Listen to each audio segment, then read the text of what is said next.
5 أطفال يعني فيهم بنات وولاد اللي ماتوا في حرام. إن الله. فاجعة تهز حي المسيرة جوج بتمارة. شاحن كهربائي يؤدي بحياة 5 أطفال. اهتز حي المسيرة جوج بمدينة تمارة على وقع فاجعة مؤلمة، حيث لقي 5 أطفال من أسرة واحدة حتفهم إثر حريق مهول اندلع بشقتهم المستأجرة مساء يومه السبت.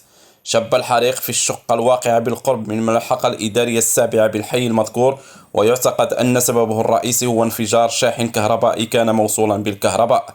الضحايا الأطفال ال5 الذين تتراوح أعمارهم بين 3 سنوات و12 سنة لم يتمكنوا من النجاة من ألسنة اللهب والدخان الكثيف الذي انتشر في أرجاء الشقة. فور تلقيها البلاغ هرعت عناصر الوقاية المدنية إلى مكان الحادث وتمكنت من إخماد الحريق، إلا أن الأطفال كانوا قد فارقوا الحياة. فتحت السلطات الأمنية تحقيقا معمقا تحت إشراف النيابة العامة المختصة لتحديد ملابسات الحادث وتحديد المسؤوليات.